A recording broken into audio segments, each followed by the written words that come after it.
How you doing, guys? Hey YouTube, this is Caribbean Luck, Mom and Dad here. First of all, we want to start off by saying wishing everybody safety who is dealing with Hurricane Michael. It's headed on its way through Florida, and we are starting to get the effects of it. The winds have picked up, the rains are coming down, so lights are blinking a little bit, but everything is good. God's in charge, and we just want to wish everybody safety. And so we said we were going to be doing videos about a marriage series, and so this is the first video. Part one. And the name of this video is going to be Taking Control of Your Relationships and Marriages. There you go, taking control. A lot of us sometimes feels like when we're going through issues that you don't have a lot of control of a situation, and that is the exact opposite. You have all the control. The enemy wants you to think that you don't have any control over your marriage, over your situations, and so that's why he makes you feel hopeless. And so I'm going to start off with the verse and to give you a little insight on how you know you have control over it. And we're going to start with Genesis chapter 1 and 27. And it says, "So God created human beings, making them to be like himself. He created them male and female. He blessed them and said, 'Have many children, so that your descendants will live all over the earth and bring it under their control. I am putting you in charge of the fish, the birds, and all the wild animals and things there within.'" So he just told you right in the first verse, first book of the Bible, that he gave man dominion over everything within the earth, to control all things. That's including your situations. And this also includes the unseen as well as the seen now. So be understanding to the fact that you do have unseen entities that are influencing your actions, influencing others to bring certain actions to you and therefore affect your life. So you also have control over them as well. So be clear on that because you had this burst of anger or you had this burst of some emotion or feeling and you don't know where it came from, more than not, this came from the unseen. You have to rebuke it. You have power and control over it. It's just that cut, dry, and simple. You don't have to sit there and be a victim of it. You don't have to wait for it to go away. It goes when you say so. You have control and you have power over this. You have to take back control over your life. You can't let things like that, you can't let the humans that are in human form influence you as well. When you, now on a clinical note, when you start to implement these simple little habits of taking control of things that you do have control over in your life, and you should have control over them, you'll start to see the changes almost immediately. You'll start to implement this energy within yourself that has been untapped for so long for most of you because you've gone through life with people making decisions for you. Well, I go to my so-and-so friend and I talk it over with him or her and they kind of help me through things. Okay, so in other words, they have to help you make these decisions in your life, or they almost, in some instances, make the decision in your life, and you go back to that particular problem or whatever you've been affected by, and you implement the decision that they made. That's not good. Okay, it's okay to have some friends and everything, don't get me wrong, but at the same time, you must get into the habit of making decisions for yourself from a power perspective, from a control perspective. I don't mean coming down on your kids or anyone else with combat boots.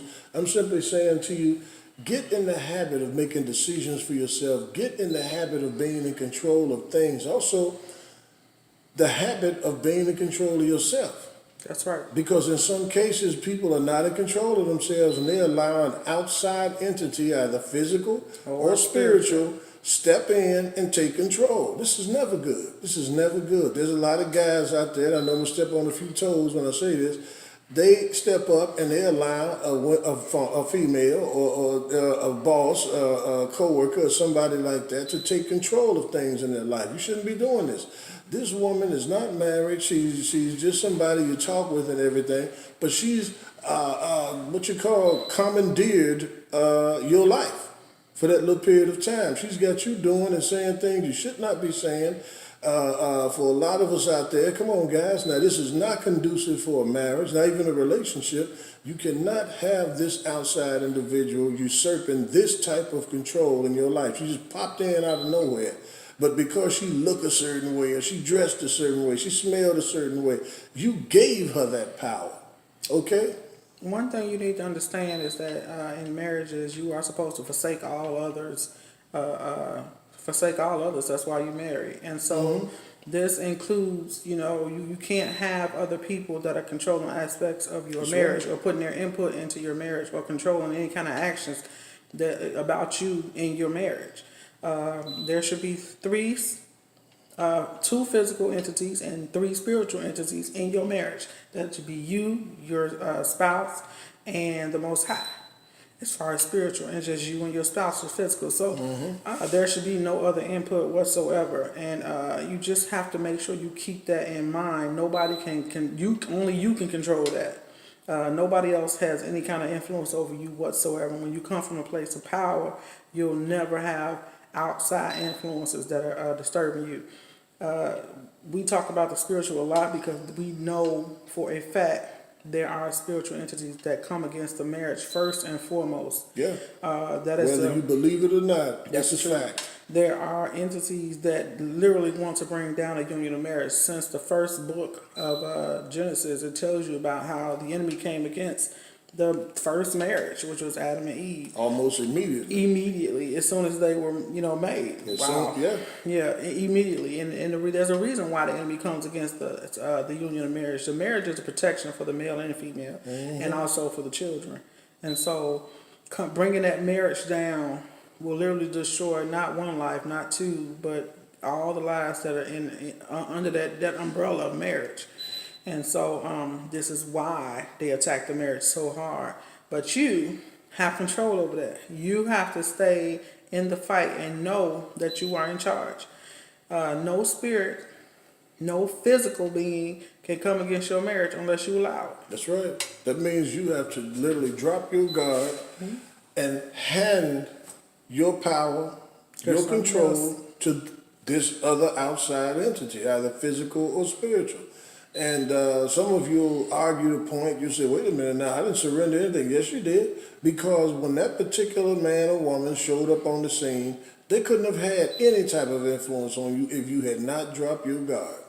You see what I mean? If you'd approached that thing from a power perspective, a control perspective, you'd have never had that particular problem. For those of you out there, we've had different questions posed to us, which is why I'm addressing this like that.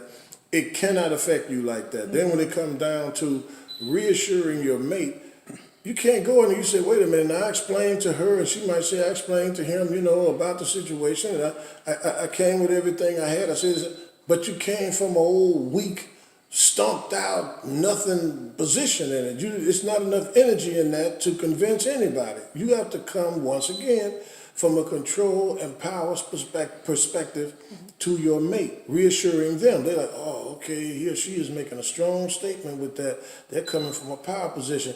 Now, would you believe somebody telling you that this used car runs a certain way? Well, it's a pretty good car, I'll tell you that, it runs, or if they came to you, you know what, out of all the cars on this lot, this car is top shelf. I would say don't pass this up. That's more reassuring. More convincing. And convincing. Now, how did you come? Yeah, how did you come to your mate? You came to her. I don't even see this woman anymore. She came through. I'm not affected. She came in the so-and-so break room. I turned my head. You mean you got to do all that? That's not very reassuring.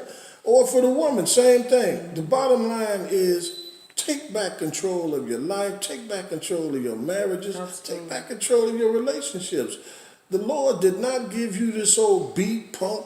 position in life. You know, where anybody can see this and take advantage of it. Power and dominion over all things. So how powerful are you? Yeah, come on. You got the He gave it to you. You say I'm a believer. Well, being Christ-like and being a believer don't mean you roll over and play dead all the time. So that's not it now. That's not convincing anybody. You know, I mean, if you're walking down the street, an individual that is a potential threat to you should know this is going to be a fight. This is a believer. Okay, this is a believer. This is not just some any old random person, male or female. You ladies out there, I commend you. The work that you do, some of you are going cross country, going to work. You shouldn't have to be in danger like that. I mean, I understand you got sickos out there, but at the same time, you shouldn't look like a victim, walk like a victim, talk like a victim, dress like a victim. That person should know automatically when he or she sees you, this is going to be a fight on their hands. This is not going to go easy. In most cases, these cowards will bag up and stop. They're looking for soft targets. They're not looking for somebody like that. You have to know too that people can see and sense. Can see and sense your confidence. That's right. And when you come from the point of view of power and control, then you exude that. That's right. And so you're less of somebody that anybody is going to mess with. You have to come from a place of power. Know that you are in control. You are not vulnerable. You are not weak. If you are, let the weak say, I am strong. Until you are convinced in your own head. Yeah, it took a few times for it to sink into the spirit. That's right. So give yourself a few times with that. So not only for resisting things that come from the outside of the marriage, but even working with each other. You are in control of your mouth. You are in control of your thoughts. Sure. You are in control of every behavior that you have. Please know that your spouse is not the enemy, and you should not be treating each other that way. There's an outside entity that sits back and laughs every time you have an argument, that sits back and enjoy the discord in your home. You have to know that there's an enemy outside wanting to come in and break down the marriage. And if you look at your marriage from this point of view, you can look at each other and deal with the issues from a place of power together. And control.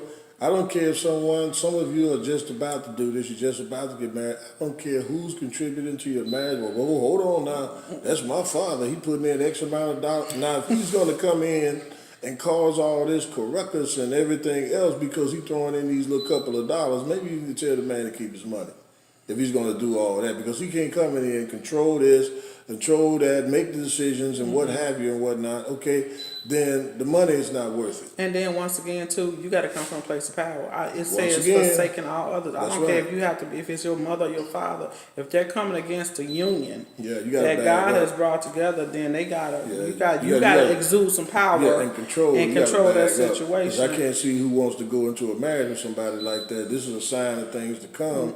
This person is weak down, punked down, and everything else. I mean, you're in for a roller coaster. You might have a lot of people that, well, this is my parent, or this is my mother, my they're father, this for is the my hall, brother and sister, and this and that. They're paying for the hall. She bought her dress. At the end of the day, this person is supposed to be your spouse. Yep. The two shall become one. So a man leaves his mother and father and joins onto his wife. That means he joins onto his wife, not his mother-in-law or her mother-in-law and all these other people that you are bringing into the marriage. Financial sponsors. And you're starting it off wrong. And you have to have enough power and courage to cut off people if you need to cut them off. That's right. Until you get yourself together and your spouse gets things, you can't have all these people in your spouse. So you have to come from a place of power. You can't be afraid. You have control over all that stuff. That's the first turn off. You got a mate that can't give you any kind of reassurance. That's the first turn off right there. I can tell you right now, you're headed for a roller coaster of problems and situations.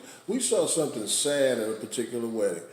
This guy actually stopped his wedding. The bride standing at the altar, he's standing there. He said he's waiting on his best friend. The best friend was late. And I mean, this man was late. Like late. Late. I don't mean 5-10 minutes. Like I'm talking about an hour late. So his best friend would have got.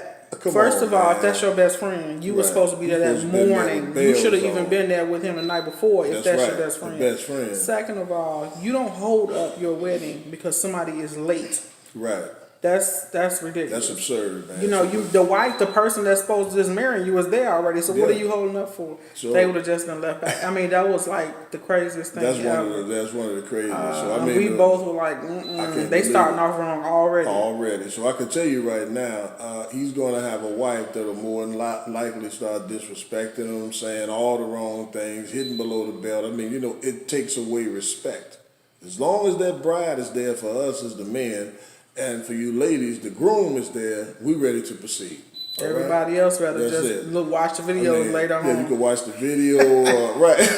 So we Most was of the doing people our that's at best. the wedding anyway, Yeah, probably we was not doing all for your best interest anyway. You'd be them, surprised. They there for the food. Exactly. You know, you saw the Ebenezer Scrooge movie with little cartoon. They want to come to They the said, funeral. yeah, we'll come to the funeral. Well, if a lunch is provided, they got good food. You know, I mean, you know, you got people like that, man. Yeah, it's like they treat it it's like sad, entertainment. It's sad, but it's true. Now, you know, you got to make sure, as long as you two guys are there, you ready to proceed. So don't get all caught up on the bells and whistles. And I know there's some of you out there now planning your big event, and you got all bells and whistles. You know, as long as that groom and that bride is there, is what you're talking about. You know, and consider lakefront and stuff like that if you have access to one style weddings, because these are very elegant and they're low cost. You see what I mean?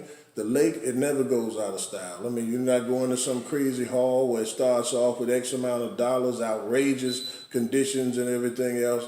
Consider these as well. You're talking a lifetime together, not an event. Also, back to the subject matter, we're talking about taking control. Mm-hmm. If you take control and you let this spill off into every aspect of your life, it starts to be easy. Okay, take control. You say, well, I've been on this job and I haven't got a promotion, haven't gotten a raise. You know why? Because you're sitting around waiting on them. Once again, you have no control over nothing. Start coming up with plans. Start strategizing. How can you get a promotion?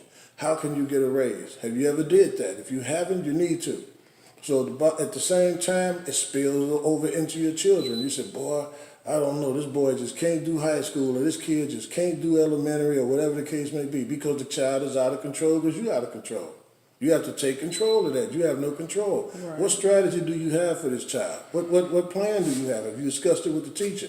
Don't sit the child there in some instances and tell the child you have a plan or a strategy. They're going to be like, oh, so you're going to come up with a strategy on me?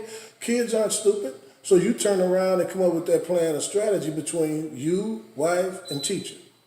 The child is put into the middle, and you let the child go for itself. I guarantee you that child will start to cozy up to their education. It's important that the child starts to enjoy the education, cozy up to it, you know, not do it out of duress and everything else. They have to get with that education. Same way you have to do with power and control, male and female. I'm not just talking to guys.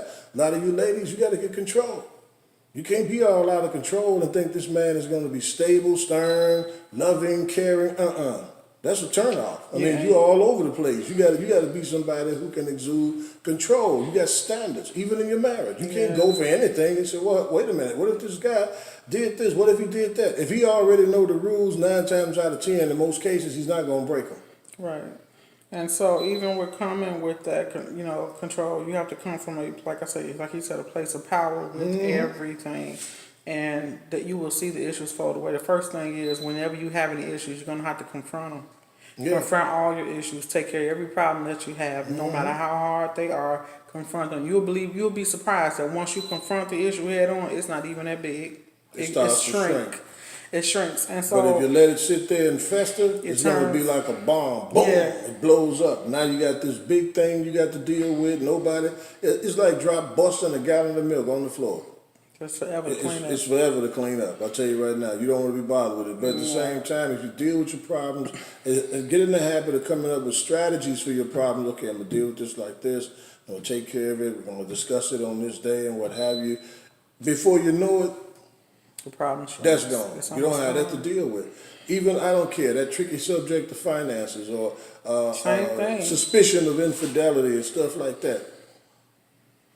Discuss it from a power and control perspective. Stop going into this thing acting like something else out there have control of you. Well, I did this and I did. We've seen people do that. I said, you know what, baby? I said, he might not have did nothing, but he sounds guilty as hell. Yeah, and then You know what I mean? by 'Cause that's how you taking, sound. You sound scared. You sound like something else is in control and not you. Right. What fool would trust somebody like that? I think a lot of times, especially as spiritual people, we think that the enemy has more power than we have, and he doesn't. He doesn't. He doesn't have any power, as a matter of fact.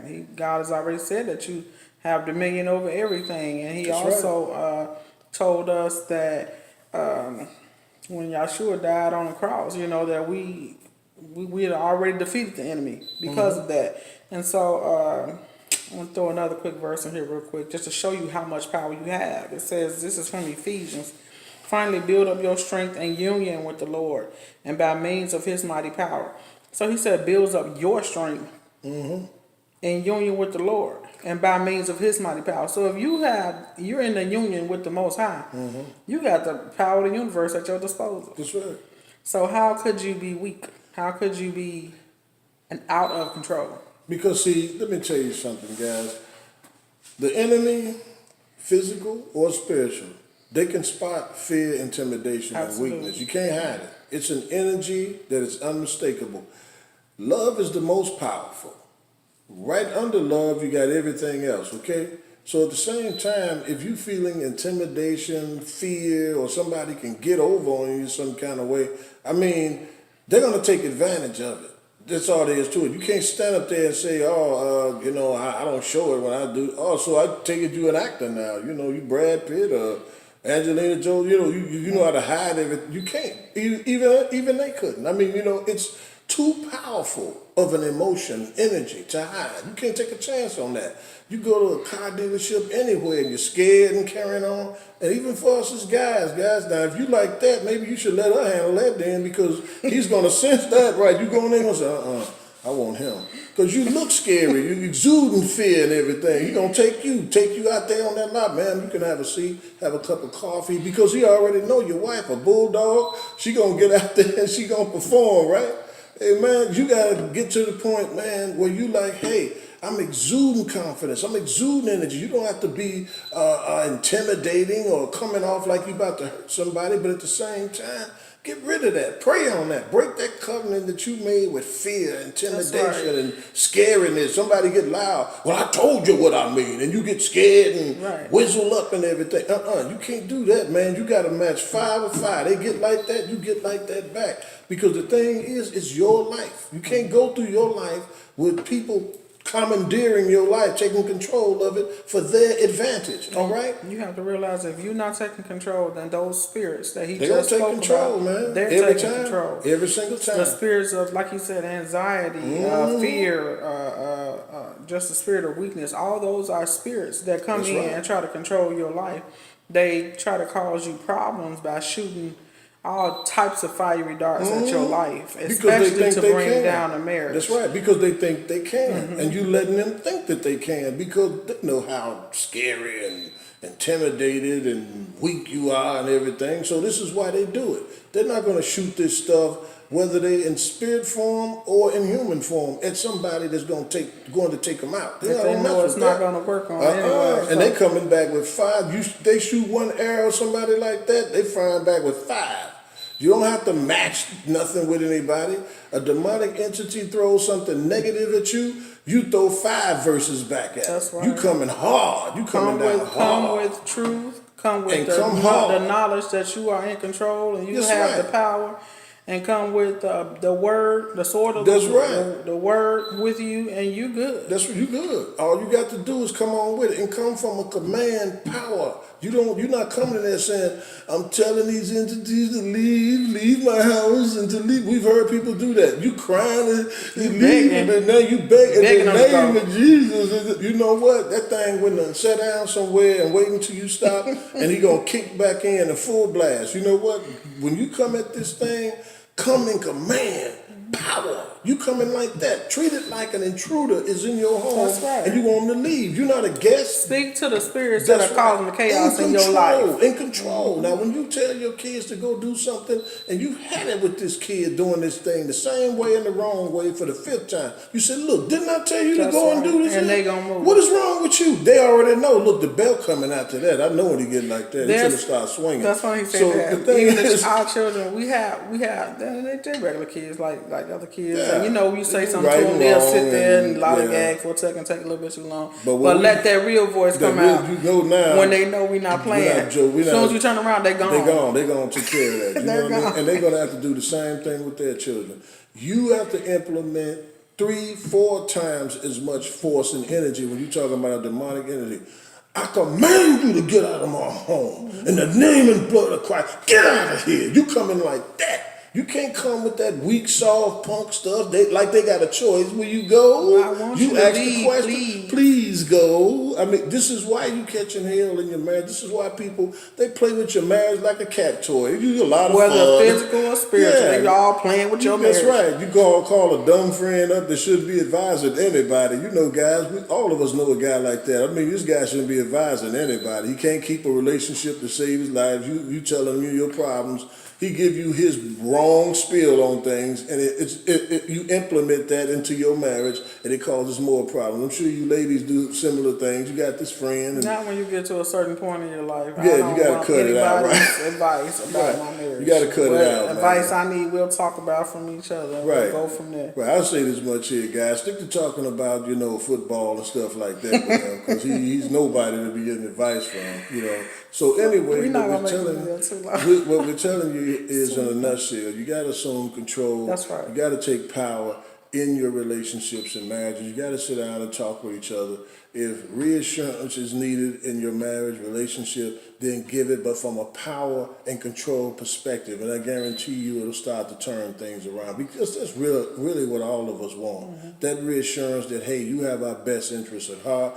You would never burn us or do us wrong in any kind of shape, form, or fashion. Yeah. They're going to bag off, man. Now your home can slowly start to return to normal. And understand that if fires are in your marriage right now, you can start tackling the problems one by one. Know that each other is not the enemy. That's right. Know that it's the enemy trying to cause chaos.